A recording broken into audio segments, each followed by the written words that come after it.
What up, y'all? Adrenaline Beats. Um, just wanted to holler at y'all about the MPC One, man. It's coming up on a year that I've owned this thing, man. And gotta say, man, I love this machine. It's absolutely the best piece of gear that I've bought. I don't have any real regrets, man.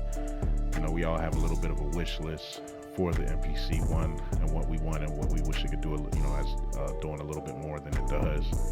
But honestly, man, I gotta say this thing has been great, man. It's been, if y'all watch any of my videos, y'all know I harp on the portability of it. So, as far as taking it to work with me and on my lunch breaks, banging out a beat or two, yo, I couldn't, you know. The only other thing I could think of that would be in the same category is this thing right here, iPad Pro, man. But even my iPad Pro, I'm not messing with it like I'm messing with my MPC, man. My MPC is like, I'm from the old school anyway, so as far as I'm concerned, the MPC, just the hardware, just the buttons, the pads, the Q links, the knobs, even the touch screen, man. It just makes me, it totally made me abandon Fruity Loops. Like I was pro Fruity. You see what era I'm from. I'm still calling it Fruity Loops, and everybody knows it's FL Studio nowadays. But I'm from back when it was Fruity Loops. So I've been on FL from I'm a day one FL person. But you know, I gotta say, man, like MPC has caused me to leave FL alone.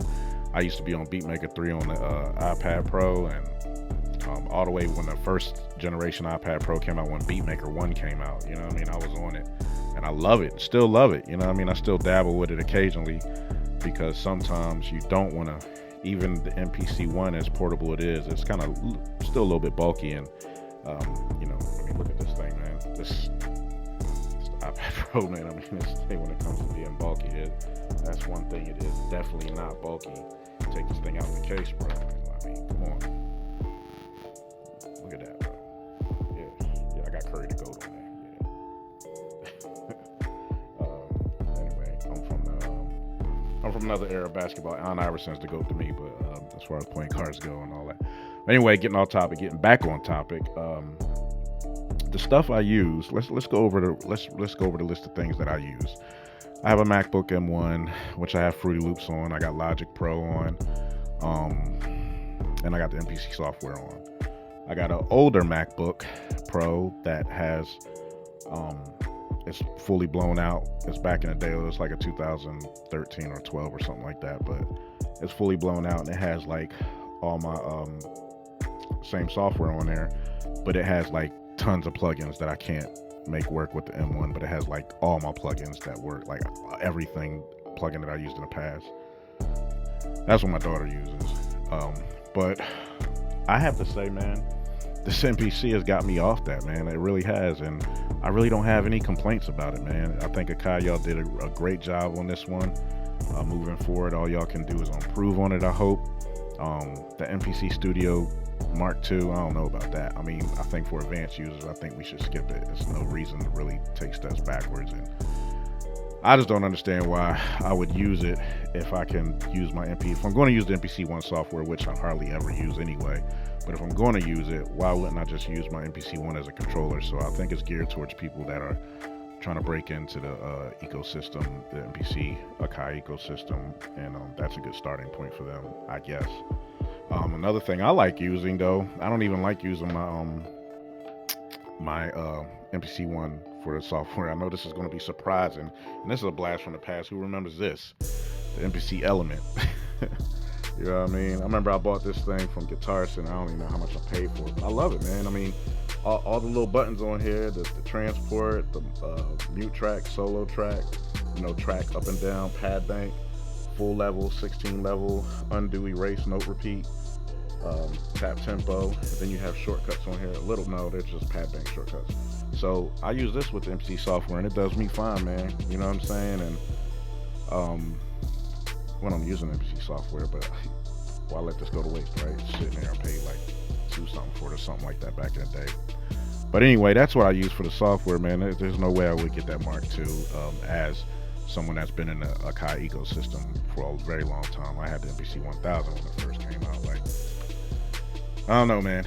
But yeah, that's not for us, you know. So I think if we do reviews of it, we should review it maybe from the perspective of someone coming into the MPC Akai ecosystem. Maybe that perspective, but probably a disclaimer that this is not for MPC OLEDs.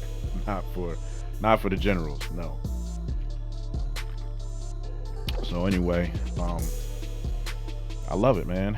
I love Akai. I love what they're doing, man. I love how they're making it easier to go DAWless. I love how I can hook up my Tascam, man. I love how I can. I don't know if y'all can see. Let's see if I can. But yeah, that's my Tascam. That's my Model 12 Tascam, and it's hooked directly into the MPC, man. And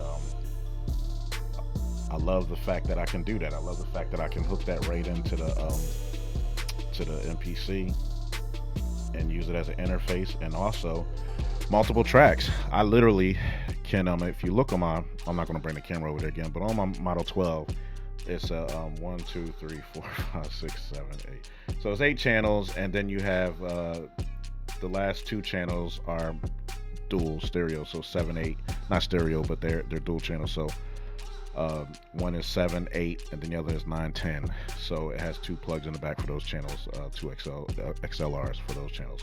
So anyway, those channels, I can literally go into my MPC One, and I can separate everything, the drums, and I can like drums, instruments, sounds, hi-hats, I can separate. So what I do is I do all my drums, I do a melody and my drums, one melody, one sound, and my drums.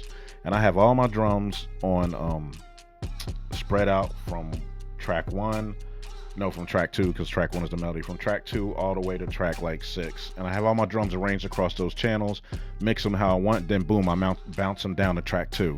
So now I have the melody on track 1, all my drums on track 2, and then I put the rest of, if I want to add some sounds, I go use the rest of the channels. But while I have my drums spread out from track 2 to 6 or whatever, they're all playing simultaneously on different tracks, and you can adjust the levels and volume. And the Model 12 has sweepable mids, and has 3 compressors, you know, high, mid, low. Also has a one turn, I don't know what you call it, one knob compression, which is pretty dope. So, you know, it's just dope that you can almost imitate the old MPCs, the 8 outs back in the day. You know what I mean? You can actually have 32 sounds, if I'm not mistaken, on the MPC. If you have a mixer that big, you can actually have 32 sounds going out simultaneously and doing whatever you need to do to them. So it's real good because I can separate everything. And then from the Model 12, man, you can actually record it into the multi-track system inside the ecosystem of the Model 12, and then you can export it into a DAW and do some mixing. And I love the Model 12 too, because you can actually go into the menu, dive a little bit, and you can hit the Logic button and it'll sync up with Logic. You can actually use the faders in the Model 12 and it'll control Logic. It has a transport on there and everything, so you can do some controlling with it as well. So the Model 12 is a great match for the MPC if you want to, go between the MPC One or the MPC Live, whatever you have X, and go talking to the Model 12 and then talking to the DAWs or whatever. I like to just go from the MPC straight to the Model 12, and then what I'll do is I'll export it on the multi-track, inside the multi-track, and leave it there. I like to keep it. I'm trying to stay DAWless, y'all. I'm trying to stay out the whole DAWless ecosystem, so I'm trying to stay away from the computer. So what I'll do sometimes though is, and I don't know if y'all consider this, I don't know if this is cheating, but sometimes I'll go into here, man, at my iPad, I'll go Aria Pro, which I love, man, and sometimes I'll put stuff in Aria Pro just to get some good mix. And I have all the FabFilter bundle for iOS, and I have a ton of plugins and a ton of effects, so I can mess around with that too. But lately I've been just staying in the MPC, staying in the box of the MPC, mixing in the MPC, exploring all the effects, man. It's got some great effects in there. Then just learning, man. I've been with the Akai for a long time, and I'm still learning stuff new, you know. Shout out to Fifth Seal, but I just watched the video for Fifth Seal, dope producer, man, out of NY and New York. And I was just watching some things that he had going on his channel about how to split stereo of a sample. So if you got the horns, and a guitar in the same sample, and they're playing left right, you can actually split it to mono and get the guitar soloed and get the horn solo. So just so many things that Akai thought of, because like I don't know that a lot of other machines would have thought of that or implemented a way to do that, and Akai has, and that was he was on like a 2000 XL doing that. So of course, my question is, can we do it on that on the new MPCs, the One, the Live, and the X? But anyway, getting back on topic again, man. I just wanted to say I love the MPC. If anybody's watching this video and you're on the fence about getting the MPC, man, get it, man. I mean, I kind of disagree with the starting out thing, man. You can always learn. There's always room to learn. So you can jump to the MPC or the MPCX as your first piece of equipment, man, and just learn it. Just take your time and sit with it. Who says you have to go out and get the Studio Mark II and learn like a beginner's stage type thing and be a novice and work your way up? You can be a novice on MPC One, X, and Live too. You could be a beginner on those and learn. God knows there's millions of tutorials out there that'll show you how to get down with it and do what you need to do. Whatever question you have is going to be answered out there on the internet. So my suggestion is just dive right in, man. Grab what you want. Don't gradually work your way up. Grab what you want. I'm very impulsive like that, so I don't know if that's really sound advice, but that is my advice. Grab what you want, man. It made me happy.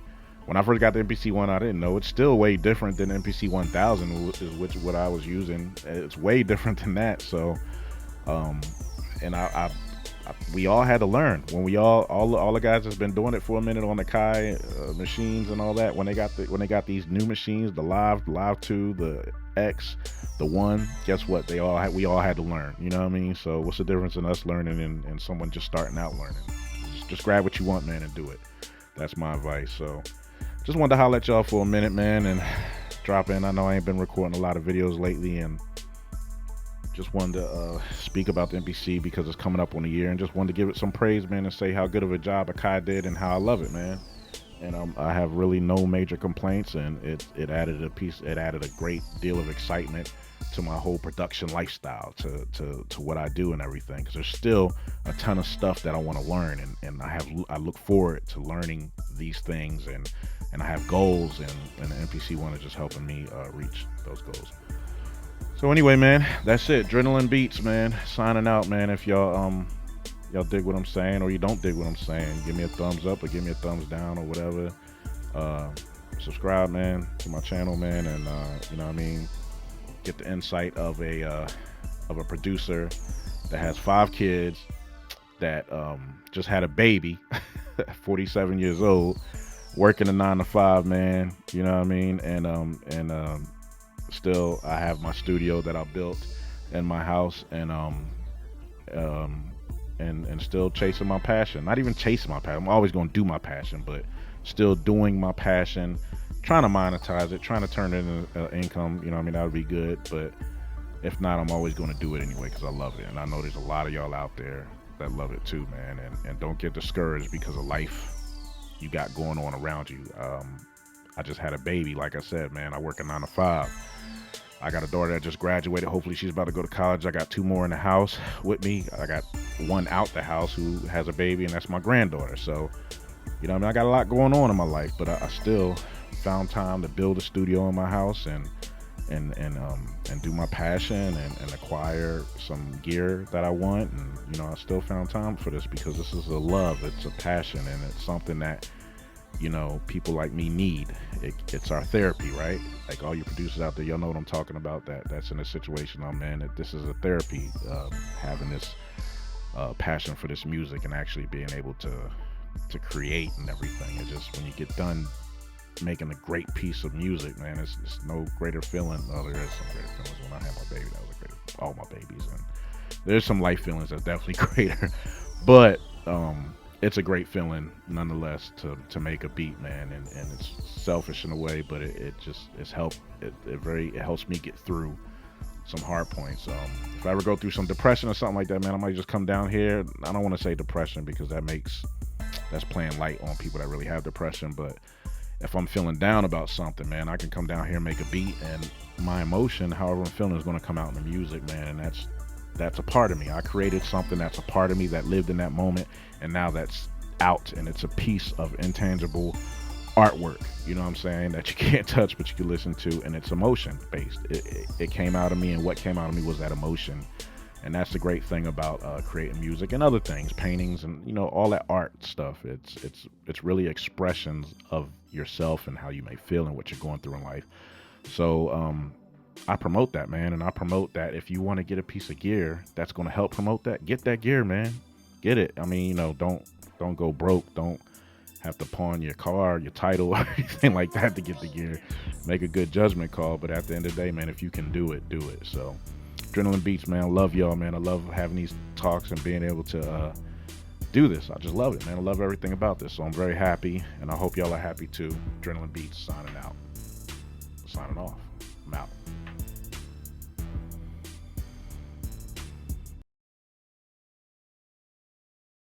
Drum on beats.